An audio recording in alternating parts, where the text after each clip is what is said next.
Start అవుతుంది అనుకున్నప్పుడే డాక్టర్ని consult చేస్తే అది సివియర్ కాకుండా ఉంటుంది అంటారు. సరే, ఇప్పుడు మీరు అన్నారు మోషన్లో బ్లడ్ అనేది చాలా మందికి పడుతూ ఉంటుంది.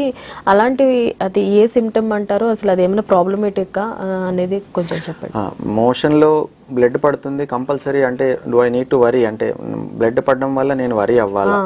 సో డిపెండింగ్ ఆన్ ఏజ్ అండి. ఫర్ ఎగ్జాంపుల్ చిన్న పిల్లలలో మోషన్లో బ్లడ్ పడింది అనుకోండి, నీడ్ నాట్ వరీ జనరల్గా. చిన్నపిల్లలు యంగ్ పాపులేషన్లో జనరల్గా, ఎందుకంటే ఇప్పుడు ఇంతకుముందు చెప్పినట్టు ప్రాబ్లీ కాన్స్టిపేషన్ ప్రిడామినెంట్గా ఉండి మోషన్తో పాటు బ్లడ్ వచ్చింది అనుకోండి, మోషన్ దారిలో కట్ ఎక్కడి నుంచి బ్లడ్ రావచ్చు, అది ఫిషర్ లాగా ఉండొచ్చు, లేదంటే పైల్స్ వల్ల కూడా బ్లడ్ రావచ్చు. ఇది కాకుండా ఒకవేళ ఎల్డర్లీ పాపులేషన్ అంటే ఒక మోర్ దాన్ 50 years వాళ్ళకి కనుక డెఫినెట్గా మోషన్లో బ్లడ్ అయితే డెఫినెట్గా దే నీడ్ టు వరీ. అంటే వరీ అంటే in the sense not compulsory వాళ్ళకి ఏమన్నా లోపల క్యాన్సర్ కానీ అదేమన్నా ఉందా లేదా కంపల్సరీ రూల్ అవుట్ చేసుకోవాలి. వెంటనే డాక్టర్ని సంప్రదించి అవసరమైతే వాళ్ళకి కొలనోస్కోపీ చేసుకుంటే లోపల ఏమన్నా క్యాన్సర్ కానీ అట్లాంటిది ఏమన్నా ఉంటే ఐడెంటిఫై చేసుకుంటే దానికి ఎర్లీగా ట్రీట్మెంట్ తీసుకోవచ్చు. డెఫినెట్గా బ్లడ్ మన మలద్వారం నుంచి మోషన్లో బ్లడ్ పడడం అనేది డెఫినెట్గా worrying thing depending on age అండి. ఓకే సార్, ఇప్పుడు కడుపులో